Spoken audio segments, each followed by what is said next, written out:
Welcome to our virtual Gallier gathering. We are the Hermann-Grima and Gallier Historic Houses. I'm Tessa Jager, Executive Director.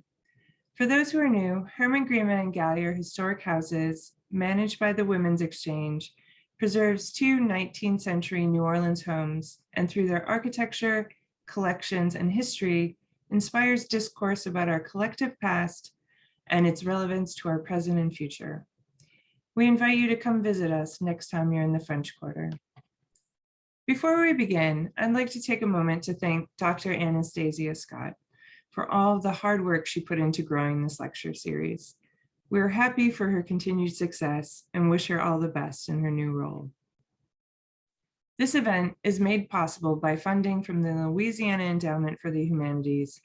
Funding for 2021 Rebirth grants has been administered by the Louisiana Endowment for the Humanities and provided by the National Endowment for the Humanities as part of the American Rescue Plan and the NEH Sustaining the Humanities through the American Rescue Plan Initiative.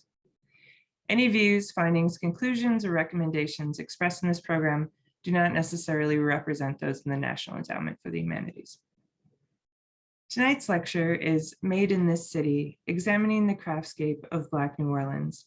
Our guest this evening is Dr. Tiffany Moman, a public historian and assistant professor of history at Sewanee, the University of the South. Moman is also the founder and co-director of the Black Craftspeople Digital Archive, a digital humanities project that centers Black craftspeople, their lives, and their contributions to the making and building of America. This talk will be recorded and available for viewing in approximately 24 hours on our YouTube channel and website, www.hggh.org. Please feel free to subscribe to our YouTube channel and follow us on social media so you won't miss out on future programming. If you have any questions at any point during the lecture, please save them until the end and submit your questions using the Q&A feature at the bottom of your screen. Without further ado, I present to you Dr. Tiffany Moman. Thank you, and I am going to take a moment here to share my screen. All right, so thank you, Tessa, for that introduction, and good evening, everyone, and thank you for the invitation to speak here this evening. A special thank you to everyone behind the scenes working to make this talk happen, and another special thank you to my team at the Black Craftspeople Digital Archive.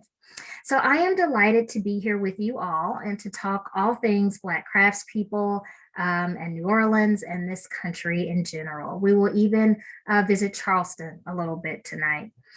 Now, I have to let you know that I am a born and bred Tennessean. I have lived in Tennessee all my life. I grew up in Memphis. So I want to apologize beforehand if I mispronounce any of the names of places and people in New Orleans tonight.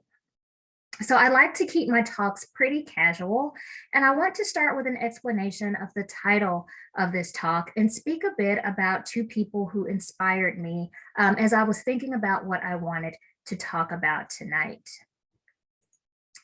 So the title of this talk is Made in This City, Examining the Craftscape of Black New Orleans.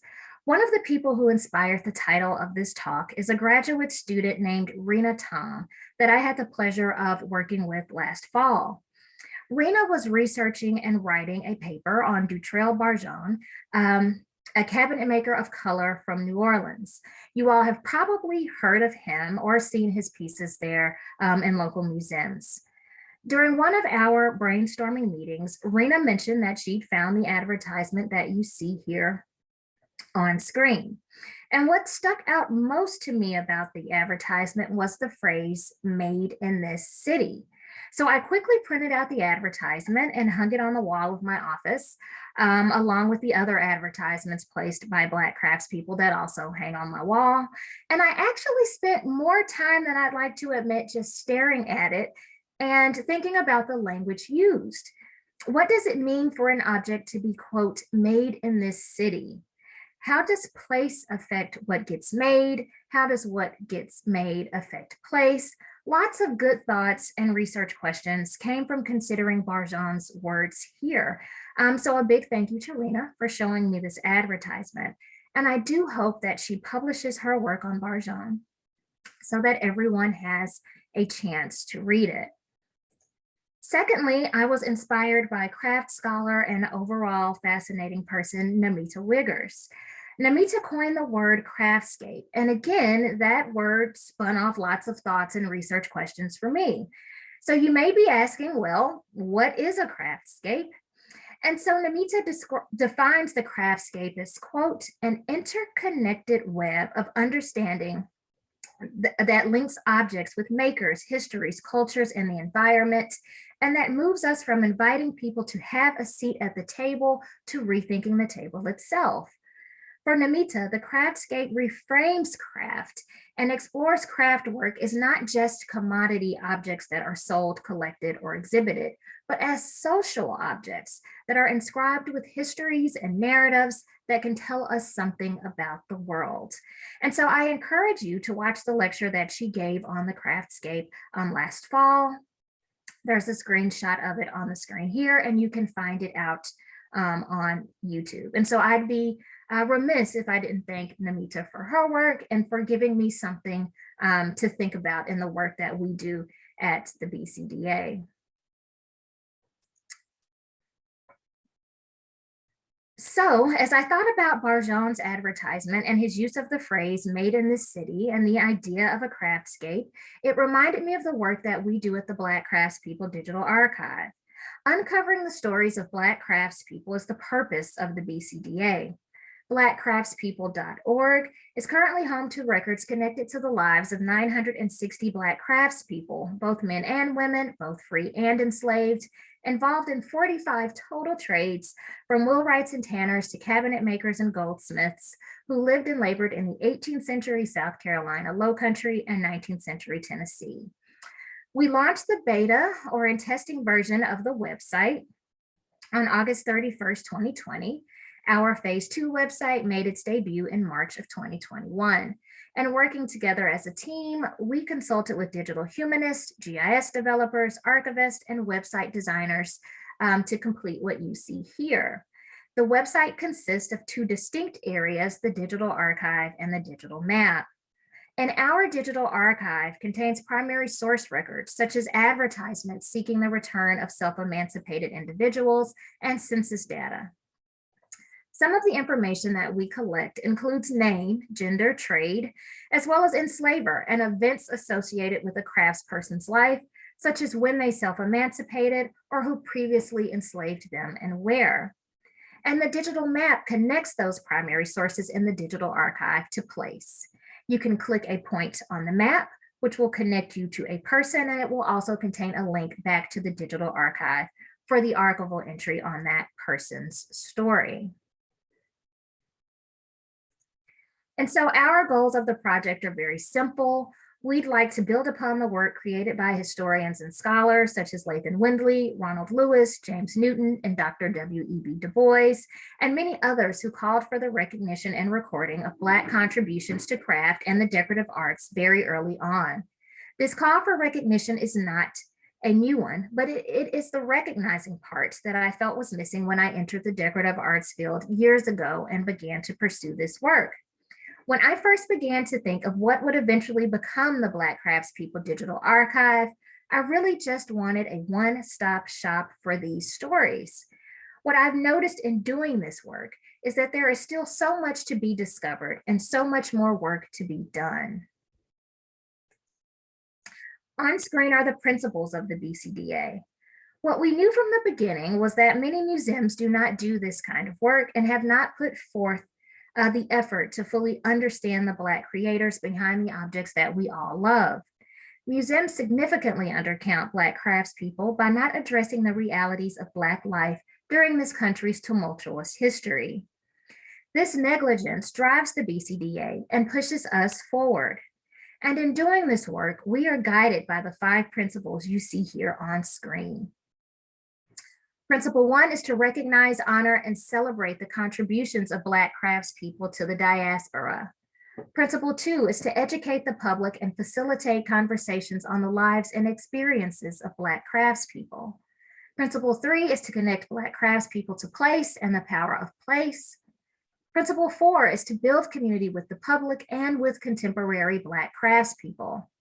And principle 5 is to actively believe in our work and its ability to impact the future. And I want to draw your attention to principle 3 today, because that's where we will spend a lot of time. And when I say I'm thinking about place and the power of place, I'm thinking beyond just latitude and longitude points. I am also thinking about the presence of people. I must also mention the overall research approach of the Black Craftspeople Digital Archive. When I'm discussing using place as a primary source, I'm also combining it with evidence such as sources and objects, documentary sources and objects. All of this work is based on our approach to researching the lives and experiences of Black craftspeople. Our approach is to take these 3 avenues. So first, we begin by examining sources, and these can be anything from newspaper articles to census records to wills and estate records. We comb through them looking for details and names, and then we record all of that info. We started this project using advertisements seeking the return of self-emancipated craftspeople. Since that time, we've incorporated advertisements selling enslaved Black craftspeople and United States Census records. And there's so much more that we could explore here. And I'm specifically thinking about city directories, which I'll talk about a bit later. Next, we turn to objects. And the purpose here is to take existing objects and research them to find out more about their creator and their creation. When we examine objects, we step away from an art history connoisseurship approach and we center the craftsperson. We start by asking simply who made the object, and then we move to questions such as what skill or knowledge did the creation of this object require? What were the craftsperson's experiences? And how is craft knowledge produced by Black life? And our third avenue is, of course, place. Which we will discuss, and of course, understanding these 3 approaches all rest upon understanding the context of Black life in this country. You can't separate the context of history and events and what's happening in this country from the study of Black craftspeople. And so when we launched the BCDA in August 2020, we of course made sure to include a map documenting place and presence. And the first collection that the BCDA launched was our Charleston collection. Charleston was an easy target for us because of my previous research into 18th century Black carpenter and joiner, John Quash Williams, who lived, labored, and created there. So I wanted to start in Charleston today before heading to New Orleans. On screen are pictures of Beaton's Alley. The pictures on the left and right I took in May 2021. The picture in the middle is from 1934. Originally, the buildings on the right side and the right photograph and those are the buildings that we're interested in today, were constructed as outbuildings for homes and warehouses on East Bay Street, specifically Rainbow Row. Today, homes along this alley sell for between $1 and $2 million. On my recent visits to Charleston, one of my goals was to spend a lot of time walking the streets. I wanted to experience more of the landscape that I've talked about and studied for a few years now. And although I was familiar with the streets through my many trips to Charleston, courtesy of Google Maps, I wanted to see them for myself. Much of the architecture on Beaton's Alley remains the same as it did in the 18th century. Gas porch lights still light the street, and if you stop for a moment and take it all in, you might just feel like you're in times past. I was specifically curious about the home you see on the right side of the screen. I wanted to know if it was the home of a man named John Russell in 1780. You see, in July of 1780, Jack, an enslaved boat caulker, self-emancipated from this very spot. Russell placed an advertisement in the Royal South Carolina Gazette newspaper seeking his return. A historical plaque on the side of the house confirmed that this was the very building that Jack self-emancipated from. As I walked the street a few times, I could not help but wonder what route Jack took when he left. Did he immediately head towards the harbor and board a boat? Did he disappear down a nearby street? Was he ever recaptured? As I was pondering these things, I also began to wonder about the historical plaque that you see here on screen. You see the historical plaque read, built 1778 by Humphrey Summers, a subcontractor for the building of St. Michael's Church. We all know that Humphrey Summers alone did not build this home. Language matters. From my own previous research, I knew that Humphrey Summers started his career in Charleston as a roof slater before becoming a master builder. And I also knew that he used enslaved labor at his job sites throughout the city. He often hired and rented enslaved craftspeople from their enslavers.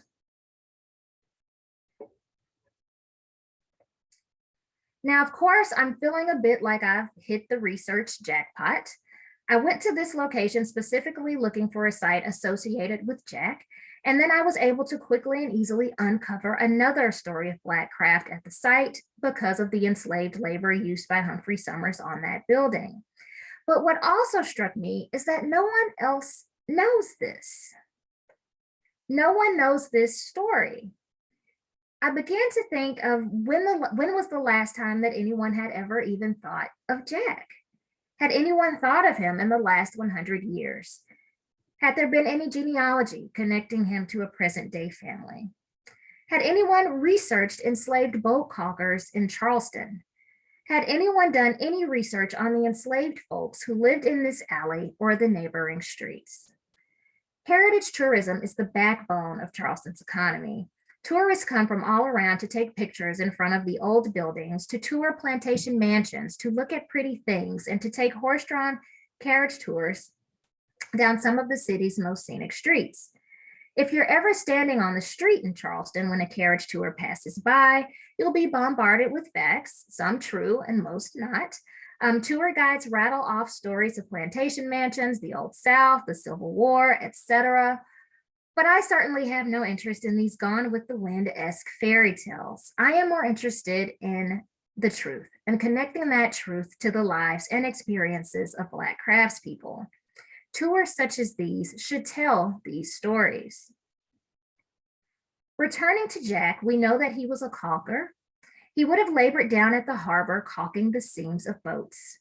More specifically, according to the New Bedford Whaling Museum, he would have finished the process of making new hulls and decks tight and leak-free and restored older hulls to the same degree of fitness prior to every extended boating trip. A caulker's job was one that required skill and was absolutely necessary in a city with a big, busy harbor like Charleston. Jack would have come in contact with Black boatmen, sailors, ship carpenters, hucksters, and the like. If he walked from Beaton's Alley to the harbor every day, he would have walked past areas such as Charleston's famed Rainbow Row.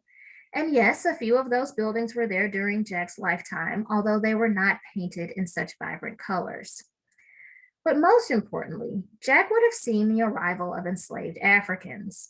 During the transatlantic slave trade, about 40% of enslaved Africans brought into the country passed through Charleston's harbor. He may have even been caulking slave ships and going deep into their hulls, adding caulk and making sure that the slave ship was prepared for its next trip. At night, he would have walked back to his home at number 2 Beaton's Alley, taking the images of the day with him. On this walk, Jack might have even come across Ben, an enslaved caulker who lived at number 9 Stoll's Alley a few blocks away. They may have even joked or laughed as they walked down East Bay Street as they left the harbor. They might have only passed each other and given each other a quick glance. Maybe they were enemies. For all we know, they could have worked on the same ships. What we do know is that they shared a lived experience that played out on the landscape or craftscape of Charleston. And so before I switch slides, I must mention the other craft story that is present on this screen. As I was looking for number 9 Stoll's Alley, where Ben was enslaved, I noticed the gate there in the image on the left, outlined in the red box. That gate was actually made by Philip Simmons, well-known Charleston area blacksmith and black craftsperson. And that is something that I really want people to understand or to take away from the BCDA. Whenever you walk the historic core of an old city, you are passing Black craftsmanship and perhaps even walking on roads flattened and adorned with cobblestones by Black craftspeople. This particular day, as I was looking for number 9 Stoll's Alley, which is the building there on the screen, and I walked past that gate, I immediately recognized it. And it sort of it made me pause for a moment because for one, I wasn't looking at it, but it was a pleasant surprise to see Black craft out on the landscape there. And I'll add just one more Black craftsperson to our growing Craftscape map, and that is Quash, an enslaved caulker, ship carpenter, and wheelwright who self-emancipated from the schooner or boat of his enslaver, James Skirving, that was docked at the harbor. Quash escaped into the city and, according to his enslaver, might have been headed to see his wife. Skirving had even heard that Quash was going around town telling people that he was a free Black man. Skirving included a description of the clothes that Quash was wearing and noted that he had on a blue greatcoat, speckled shirt, and trousers made of white plains. Included below are examples of what Quash's clothing may have looked like. This clothing description would have been more than necessary because Quash would have needed to be identified among the enslaved community that lived and worked around the harbor. As you'll come to see in a moment, there were enslaved people all over Charleston. Now, these are just 3 examples on the map. But if we take what we know about Charleston, what we know about enslavement, what we know about the population of Charleston, and combine that, we can begin to see a much larger picture. And that larger picture is what I've begun to liken to Namita Wigger's definition of craftscape. Historically, enslaved Africans lived in South Carolina from the colony's founding in 1670, and by 1720 quickly outnumbered the colony's white residents 4-1. In fact, visitors to the colony in the 18th century often noticed the visible population difference among the races, some even commenting, quote, "Carolina looks more like a Negro country than a country settled by white people." And what if we add just one more map? And this time, let's look at trades beyond just boat caulkers. I want you to take a moment here and look at the points on this map, as well as the dotted lines and arrows. And I'd like you to consider for a moment the movement of people. The hiring out system in Charleston, where enslavers hired out their enslaved people, meant that enslaved people were always out and about. So consider for a moment that enslaved people in 18th century Charleston constantly walked the streets for work. By the 19th century, many of them wore slave badges like those pictured on screen, affixed to their clothing, permitting them to easily be identified as craftspeople, and sort of giving them a reason for being out and about. But now I also want you to think about what you don't see. So I've only scratched the surface here with a few names and a possible route and a few possible routes. But I want you to think about what we know about movement among enslaved people at the time. Think about the many documented instances of enslaved people living away from their enslavers. For example, from 1746 to 1750, while he was enslaved, well-known Black carpenter John Quash Williams did not live at his enslaver's home. He lived in a boarding house near Charleston's naval office, and his enslaver paid his rent. Williams, like the rest of the enslaved people depicted on the map, walked from his room at the boarding house to his job site every day. And now I'd like you to consider the crossroads and junctions seen on the map. Consider how in some places I've made the arrows meet each other on the street, such as the case with Peter, Abraham, and Waterford, who may have crossed paths one day at the corner of Church and Chalmers Streets. What might they have passed along the way? What buildings or streets might they have avoided? What craft shops or workshops did they pass along the way? Did they stop by a friend's house? Or did they, like many advertisements seeking the return of self-emancipated people proclaim, did they just disappear into the landscape of Black people in Charleston? Now that you've seen where I'm going with this idea of the craftscape of Black craft in Charleston, let's talk about why this matters. So you see, while the purposeful erasure of early Black craftspeople is a significant part of the why, there is much more to it than that. In 1897, Dr. W.E.B. Du Bois, Black sociologist and the first Black man to graduate with a PhD from Harvard, completed a study that he titled The Philadelphia Negro. Du Bois worked to conduct a systematic investigation of social conditions in the 7th Ward of Philadelphia. Du Bois went about this work with a series of questionnaires asking Black members of Philadelphia's 7th Ward about family size, marriage, literacy, employment, income, place of birth, home ownership, and the like. The result of this study was not only a wealth of information on Black social conditions, but we also got this map. Now, this is just a small portion of the map, and it's pretty big, but it highlights the data that Du Bois captured. Du Bois color-coded the map. The Black squares represent what he described as vicious or criminal classes. Light blue was the poor, green was working people, fair to comfortable, red was the middle classes, and those above. What Du Bois is really showing here is how Black people of those determined social classes lived together and worked together, frequently along small back streets such as Beaton's Alley in Charleston. But most importantly, he is showing us through his inclusion of survey information and statistics that there are people behind this data. And so I'm showing you this map today to show you that researchers have been placing Black experiences on maps and thus landscapes since 1897 and probably even earlier. Through this work, Du Bois offers an example of what we know today as data visualizations, or the rendering of data in a visual format. Du Bois continued his data collecting and empirical studies and created even more data visualizations. In 1900, he took 60 of those visualizations to an exhibit in Paris, dedicated to the progress made by African Americans since emancipation. And some of those infographics and visualizations tell place-based Black craft stories. And I want to bring your attention to this one infographic titled Occupations in which 10,000 or more American Negroes are engaged. Note the top bar there for agricultural workers and all of the smaller bars below it. Included on this chart are carpenters, sawmill employees, seamstresses, blacksmiths, and brickmakers, all examples of trade and craft work. And the second chart here is titled Occupations of Georgia Negroes. And this data is taken from 1890s in Georgia.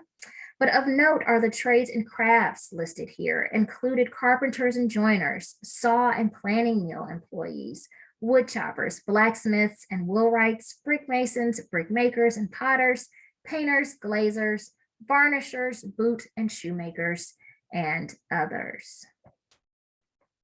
And that brings us to this chart simply titled Occupations. Now, it is extremely hard to read, but it is a listing of occupations and wages for Black people. Included on this list are various trades, including blacksmiths, brickmaking, carpenters, seamstressing, shoemakers, tailors, and so on. So again, I wanted you to see Du Bois's finding and to give you a bit of his theory and methods to emphasize that Black scholars have been researching Black craft work for quite a long time, but that they'd also been considering the power of visualizations, the people behind the data, and place. So what might this look like for New Orleans? How could we use Barjon's quote of "made in this city" to explore Black craftspeople and makers on the New Orleans craftscape? There have been many well-known Black craftspeople in New Orleans, including the aforementioned Barjon, and you can see an armoire attributed to his shop on screen, as well as Celestin Galpion, and I've also included an image of an armoire attributed to him on screen. But what about those lesser known makers who we know possess the skill, yet there are no known objects attributed to them?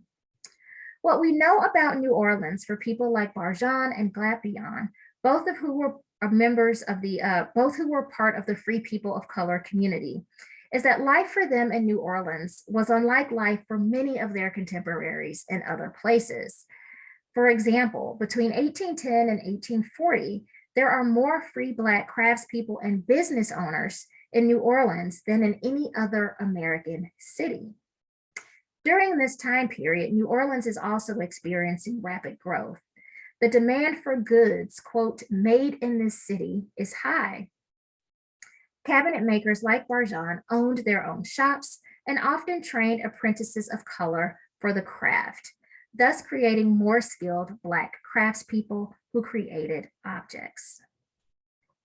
If we take the BCDA's approach of examining sources, objects, and place, and combine it with Namita Wigger's Craftscape concept, we might begin to see something emerge that looks a bit like this.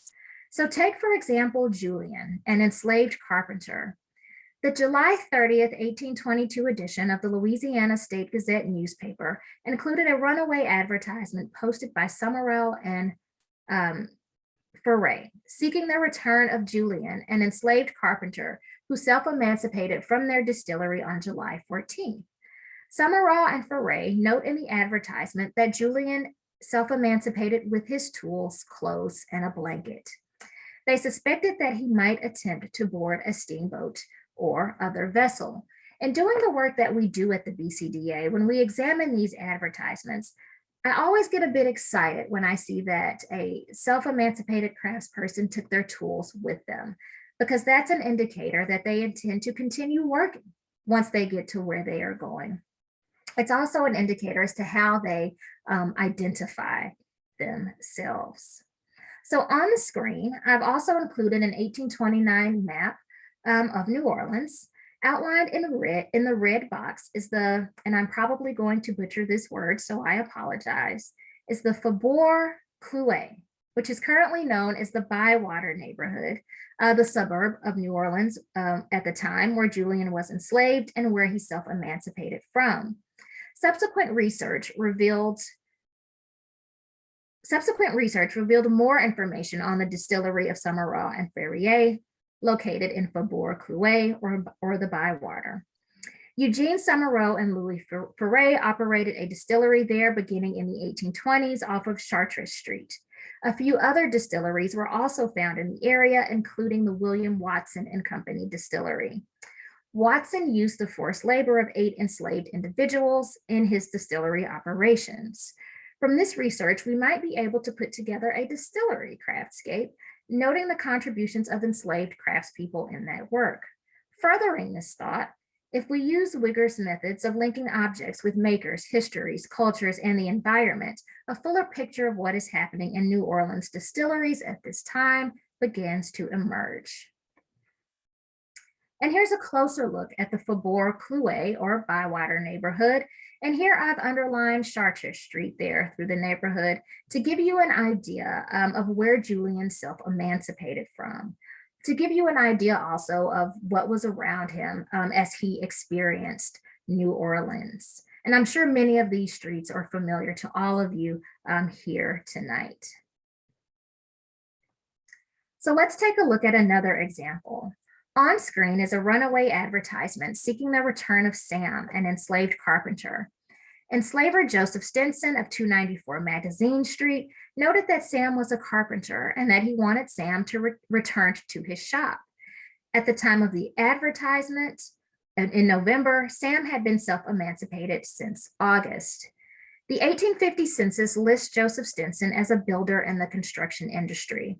But what is really telling beyond the 1850 census is the 1850 slave schedule for Joseph Stinson.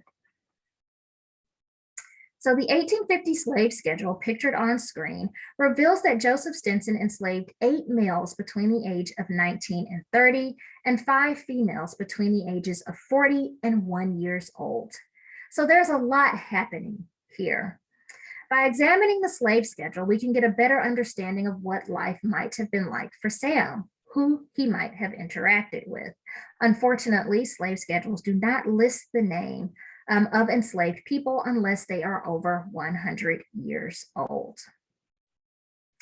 Because Sam self-emancipated in 1852, he might very well be one of the unnamed men listed on the slave schedule pictured on screen. So I've also included on screen a map of New Orleans, highlighting a portion of Magazine Street. Of course, more research is necessary to determine the precise location of Joseph Stinson's carpentry shop, where he held Sam in bondage. But again, we have another addition to our newly formed map of the Black craftscape of New Orleans. And now I'd like you to consider the craftscape of someone who was connected to multiple places. So take, for example, this advertisement seeking the return of Aaron, an enslaved cooper. Joseph Slotry placed this advertisement in the Gazette and Sentinel newspaper of Plaquemine in Iberville Parish in 1860. Slotry noted that Aaron was a cooper who pretended to make barrels. And I want to draw your attention to a bit more information in the advertisement. Slotry wrote that Aaron was purchased in New Orleans and that he had come to New Orleans from Charleston, South Carolina. So if we are thinking of places Aaron has been, what he has seen along the way, what has influenced him, and where he might have learned his cooperage skill, then of course we have got to look back to Charleston. One of the things that I am constantly thinking about through this work is how to connect the forced movement of people across state lines. I'm also thinking about how craft knowledge travels between people and places, and the skills that people like Aaron brought with them from places such as Charleston down to New Orleans. Now, we at the BCDA don't only turn to newspapers to find Black craftspeople, we also turn to the United States Census. When my colleague, Victoria Hensley, created the BCDA collection for Tennessee, she read the census line by line, looking for Black craftspeople. A quick search of the 1870 census for New Orleans revealed even more carpenters. Pictured on screen is the 1870 census entry for Oliver Carr, a house carpenter living in the 3rd Ward of New Orleans. Oliver Carr is 64 years old. If Oliver was emancipated at the end of the Civil War, his age indicates that he might have learned his trade as an enslaved man. If so, Carr is a great example of someone learning a trade during enslavement and then using that trade to support themselves in freedom. Carr is also a good example of why we do this work. Much like Jack, the enslaved carpenter in Charleston that I mentioned at the start of this presentation, I was sitting here thinking of the last time when someone might have looked for Oliver Carr. When was the last time that anyone might have mentioned him and his work? And so we do this work at the BCDA to make sure that all Black craftspeople receive recognition and that we center their experiences in the museums that we all visit.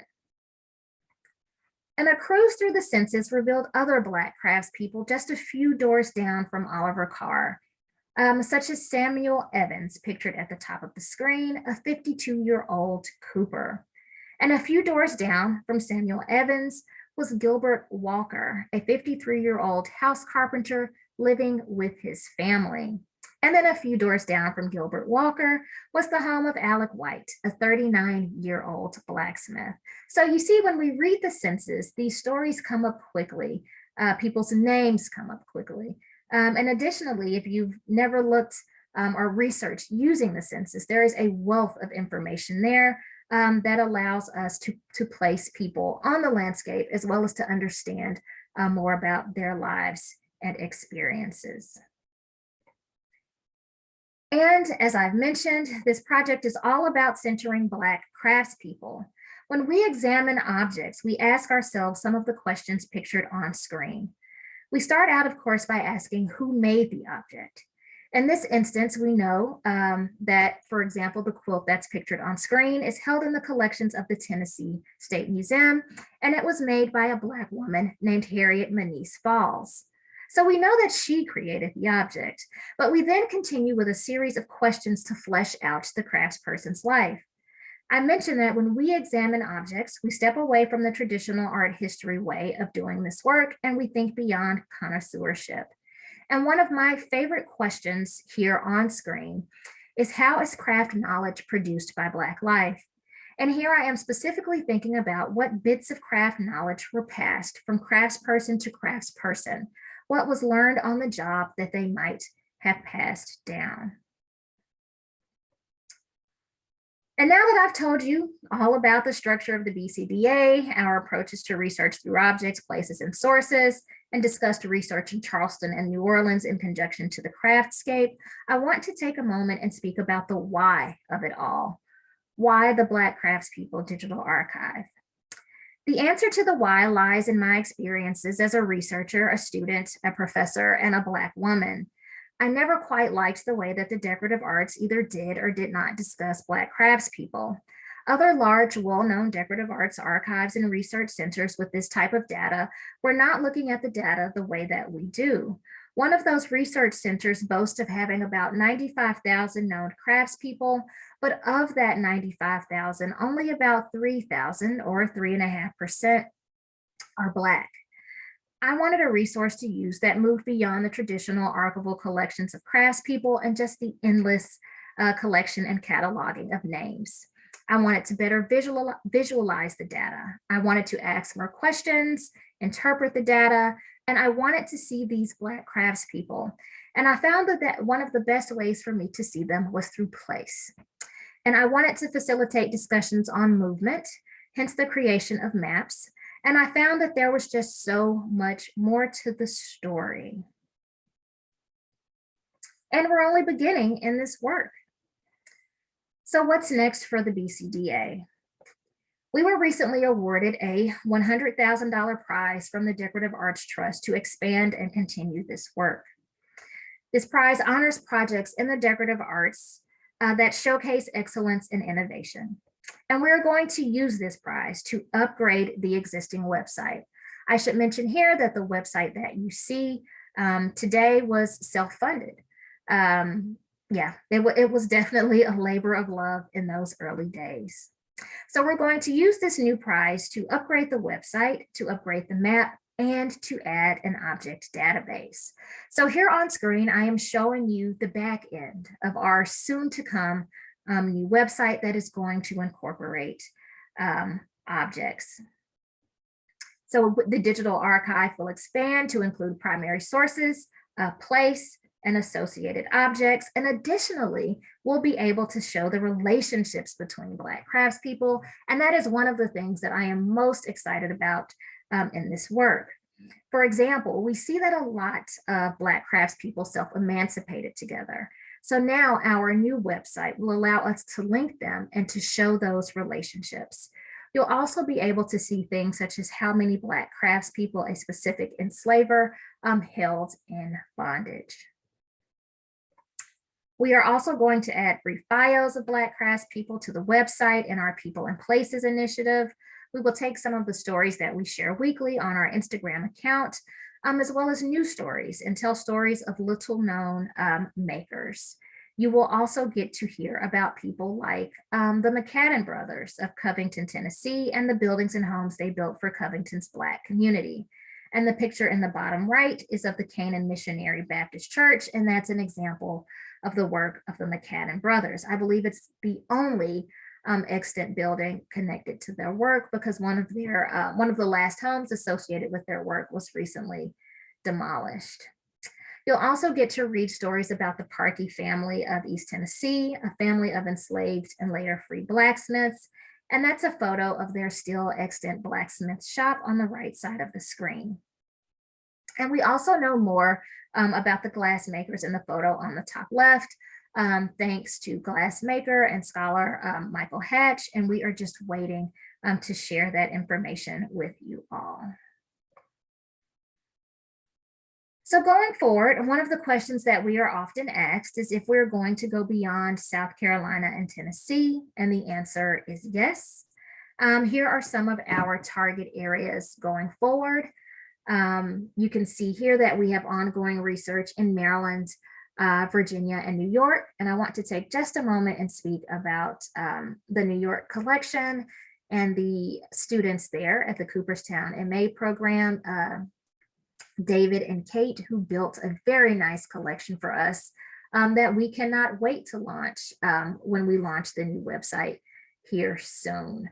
The New York collection consists of about, I believe it's somewhere between about 1,000 or so names of Black craftspeople in New York pre-1850. We also have ongoing research in North Carolina, working with a graduate student there named Sade Kamiska, who is carrying that work forward. She has begun looking at pressmen working for North Carolina newspapers, so I'm really excited to see what she finds there. Additionally, we have a Georgia collection that is waiting in the wings to make its debut on our new website, and that was led by graduate student Daniel Chamberlain. And of course, all good work again there. And I must mention our ongoing work in Jamaica. We were sitting around one day in a team meeting, wondering where to go next. I suggested the Caribbean, and that's where we found ourselves. And what's so interesting about that work in Jamaica is what I'll show you next. So we will be upgrading our map, and what I'm interested in doing is something similar to what you see on screen here. I mentioned that we're in the early research stages in Jamaica, and so when reviewing the newspaper advertisement seeking the return of self-emancipated individuals in Jamaica, we were struck by the constant mentions of countries in West Africa that these enslaved individuals were forced from.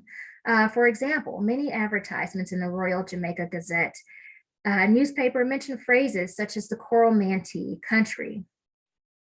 Well, the Coromantee country was a British name given to present-day Ghana. So going forward, we are working through questions such as how to best show the connections between Ghana and other West African countries and the United States, how we can best show that forced migration as it relates to craft.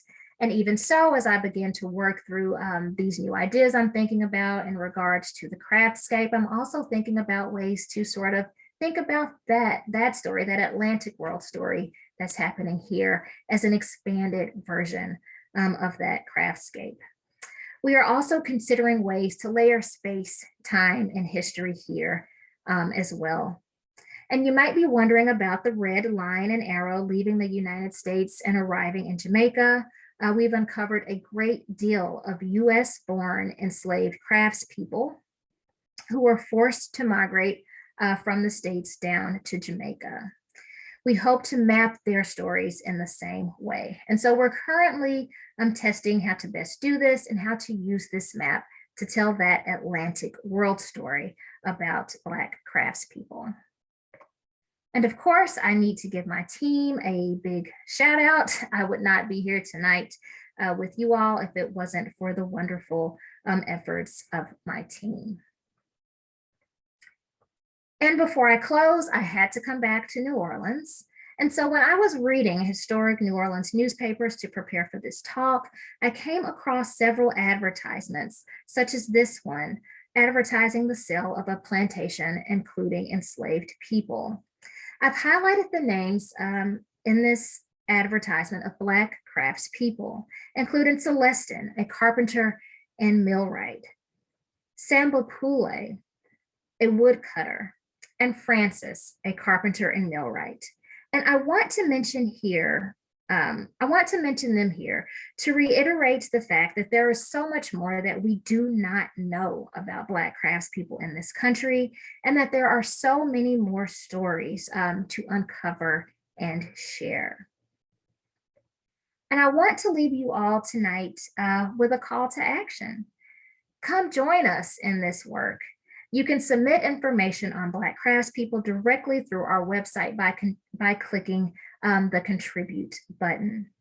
And additionally, I want to encourage everyone here to support contemporary Black craftspeople. They embody the enduring legacy of the early Black craftspeople that I've mentioned today.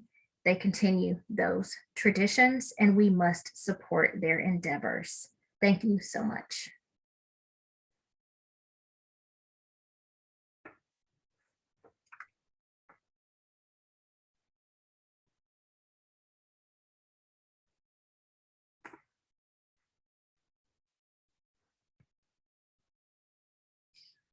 Wow, thank you so much. That was an amazing presentation. We are now going to move into the Q&A section. If you have any questions, please use the Q&A feature at the bottom to ask any questions that you may have. So we're going to go in here and see what we have.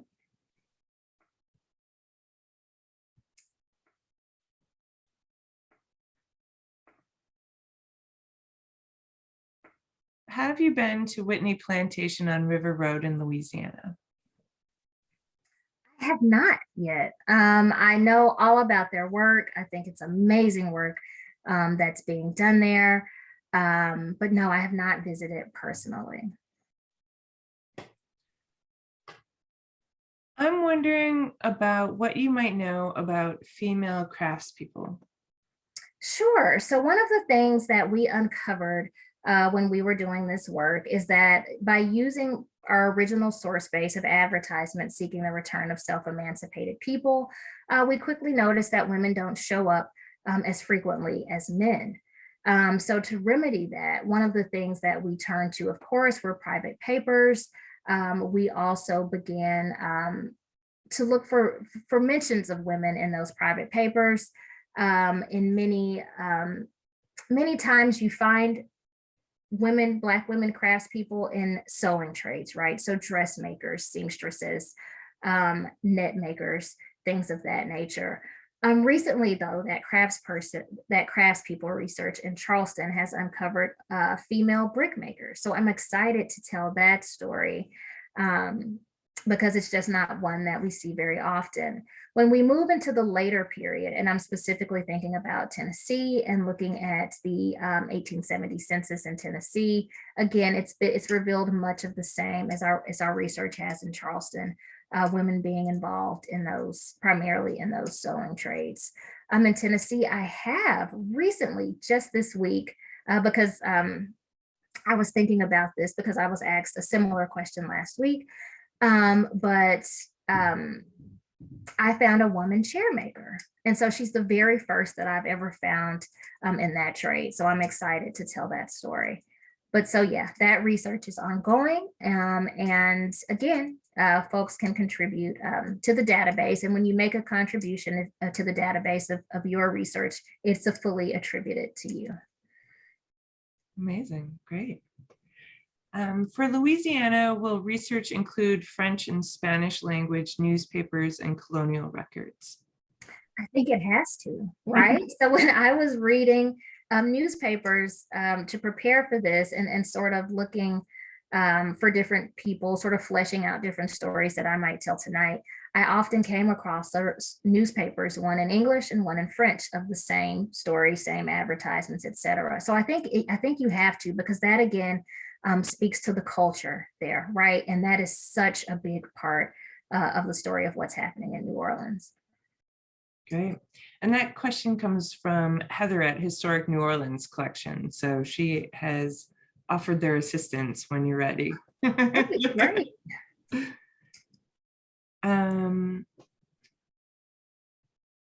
Have you found any way to distinguish a quote #1 blacksmith from any other? When I see advertisements that say things like #1 blacksmith, I always relate to those as being advertisements addressing like a top rate blacksmith, or sort of the best among other blacksmiths, for example. And really a lot of that language sort of varies again depending upon location and time. What I've noticed in my research, and I'm thinking about Charleston right now, and even I saw it in one of the advertisements that I shared tonight, is that you often come across this phrase that says pretends to be a blacksmith or pretends to be a shoemaker.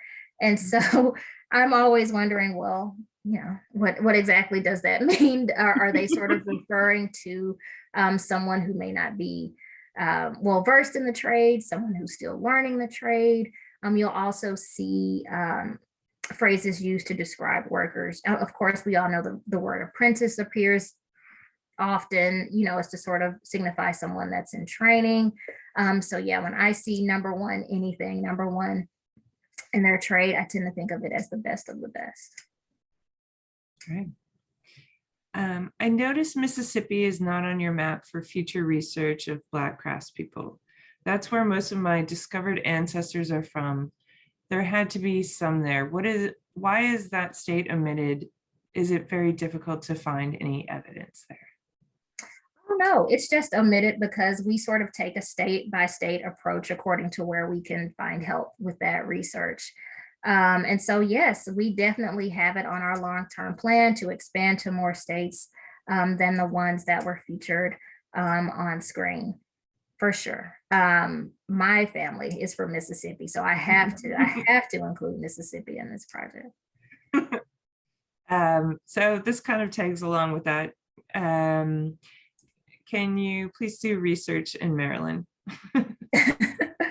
You know, we have ongoing research in Maryland that's being completed by a scholar named Kelly Gibson. And what's so interesting to me about Maryland in this research is just how many Black craftspeople there are heavily involved in the iron industry. And so that's been something interesting to sort of watch, is when comparing time periods to different locations. So what's happening in New York, what's happening in Maryland, what's happening in Charleston at the same time, you begin to see sort of the emergence of different prevalent crafts. So 18th century Charleston, you've got a lot of people involved in the building trades, right? Because there's a lot of building happening there. In Maryland, it's more so focused on the iron industry and these large iron works and iron forges and iron plantations. And something, I'm a Southern historian. So when students started working with us in New York last summer, one of the things that I was surprised to see was the amount of craftspeople involved in the shipbuilding industry, everything from shipbuilders to mast builders, so many boatmen there. So again, it's been fun sort of seeing what's happening in these different regions at the same time. But absolutely, we've got ongoing research going on in Maryland. You can make it as big as you get donations for. Right, absolutely. Now that you are doing this research, do you believe that there are still more artisans in art to be found? I do. There are new discoveries happening every day. One of the most recent discoveries in sort of this field that has just captivated me from the moment I saw it was a painting that scholar Jeremy Simeon has been sharing lately, and you can follow him on Instagram. He shares a lot of great information on decorative arts and things in Louisiana, and just the discovery of a portrait where a Black child had been painted over. And so they've recently uncovered that story and his name. And so, yeah, there is so much more to discover, so much more to find out. When I was working on this presentation, I fell down the rabbit hole exploring the enslaver that I mentioned, Joseph Stinson, and the man that he enslaved in his carpentry shop there in New Orleans on Magazine Street.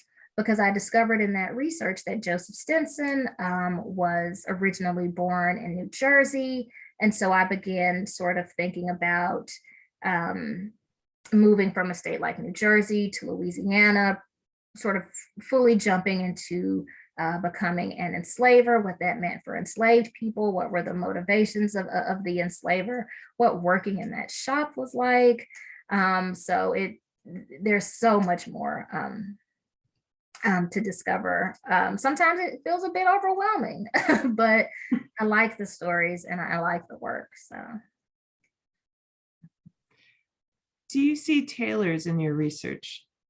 Yes, we do. So I very, very briefly mentioned when I was discussing Charleston, a gentleman named Waterford. He was an enslaved tailor in Charleston. And if you have ever been on Broad Street in Charleston, you have been on a street where Waterford lived and worked.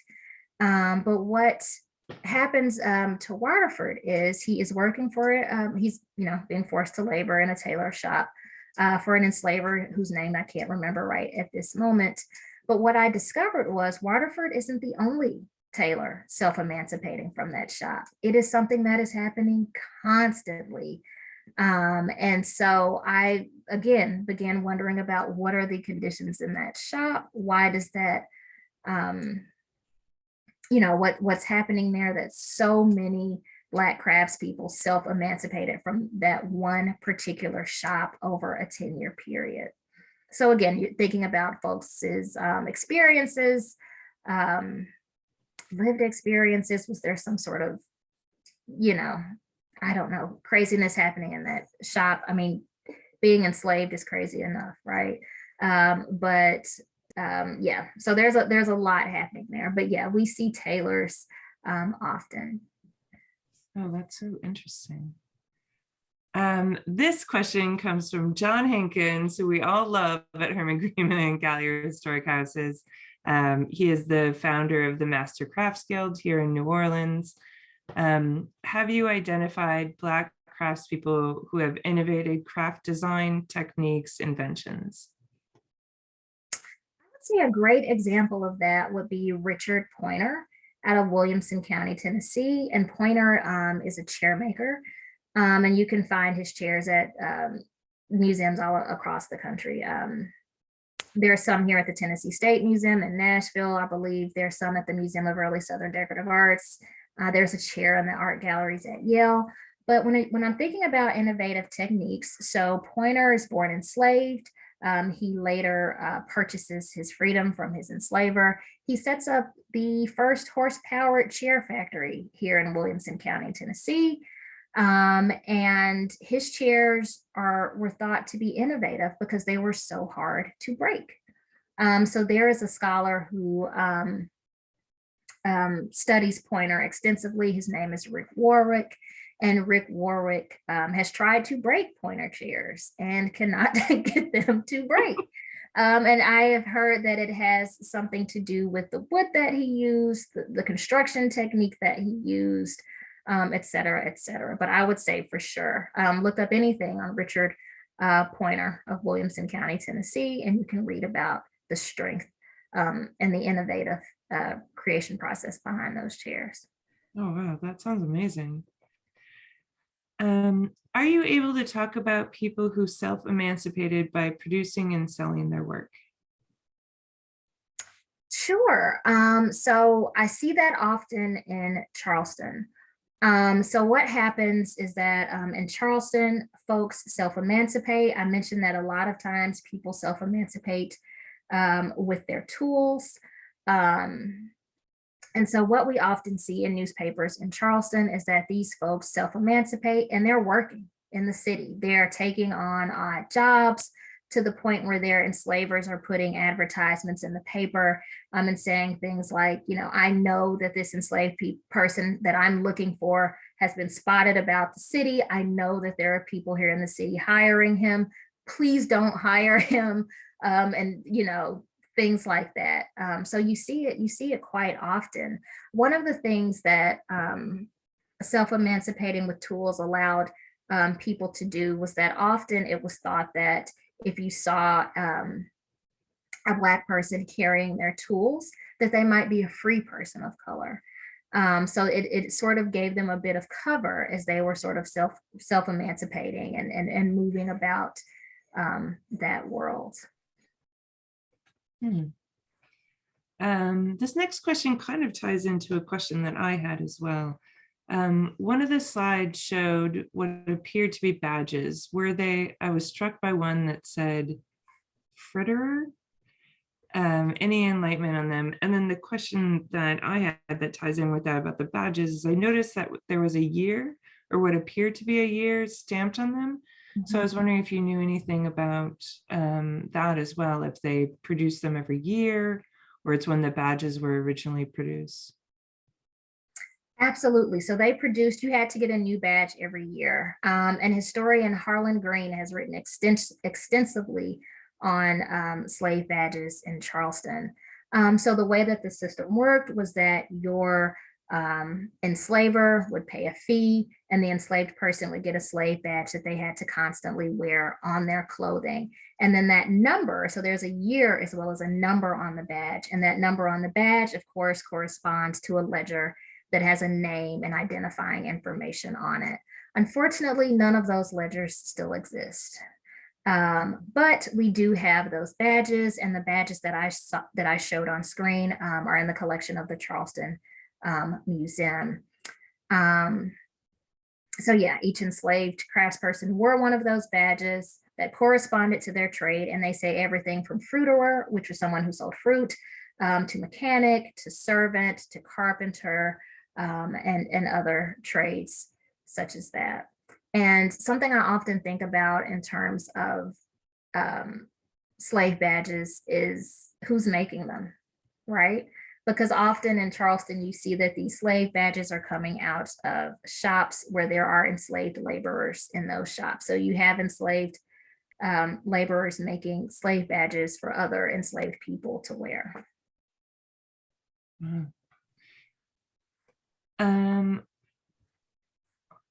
Right, I'm going to try and figure this one out. Were most skilled wares at competitions with work, i.e. quilts, attributed to enslaver or employer? Let me jump into, let me see if I can find that one in the Q&A.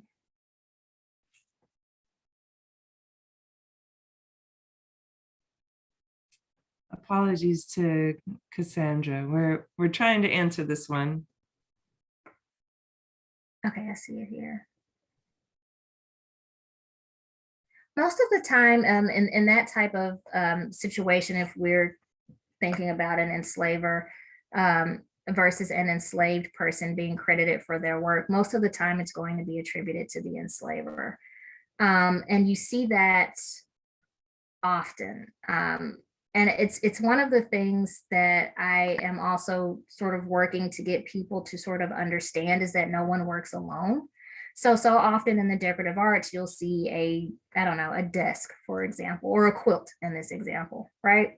And that quilt gets attributed to that one white enslaver or that one shop owner. But when we know that there were enslaved laborers present in those shops, then that complicates the narrative, right? We can't solely attribute that object to that one person.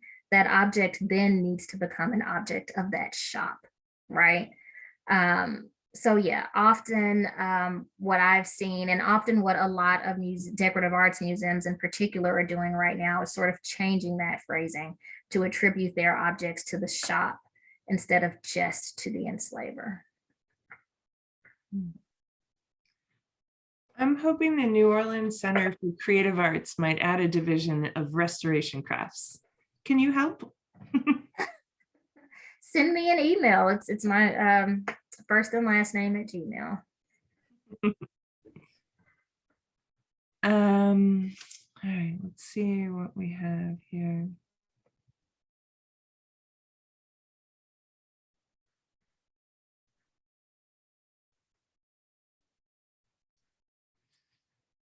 This is less of a question, but kind of an interesting comment. Don't know if gardening counts as craft, but think many of the farming inventions and new plants attributed to Thomas Jefferson were actually created by enslaved individuals. Oh yeah, I am in complete agreement with that thought. One of the things that we've begun doing at the BCDA, and we actually just started this past summer because there were so many great stories coming out of New York, is that one of the things that we always say regarding the crafts and trades that we document is that it's the decorative arts broadly defined, right? In addition to that, we build upon the work of James Newton and Ronald Lewis, who in their research identified enslaved craftspeople involved in 250 trades. So we count those 250 trades as well, sort of standing on the shoulders of those scholars. So one thing that we did when we started our New York collections is that we expanded the information that we collected. And so in New York, we have entire listings of things that you might not consider to be a decorative arts trade, such as barbers and things of that nature, bakers and things of that nature, butchers, because we're beginning to consider ways to incorporate that information into the work that we do, just to recognize the skill associated with that type of work. So it's something that we're continuing to work through and that we hope to eventually expand to. Great. The chair that you'd mentioned earlier, did you say that it's in the Yale Art Gallery? Yale Art Gallery? Yes, I believe they have a pointer chair in their collections. Okay.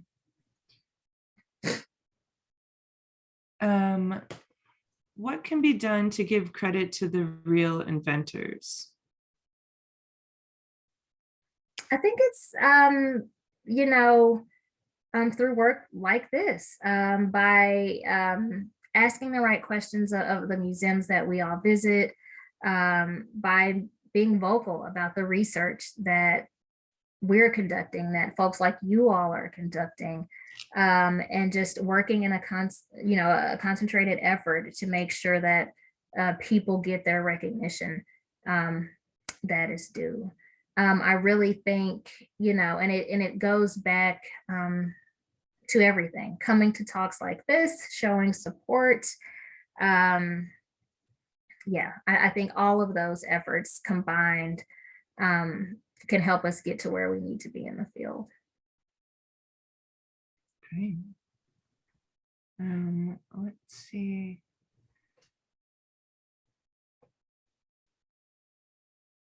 I wonder about Jamaica, if you will find anything with the maroon communities there.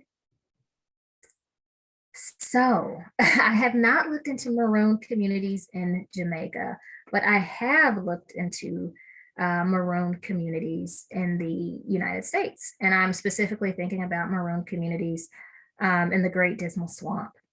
And there's been a lot of great research conducted about what's happening in the Great Dismal Swamp. One of those books is by Sylviane Diouf. And so I encourage people to check that book out.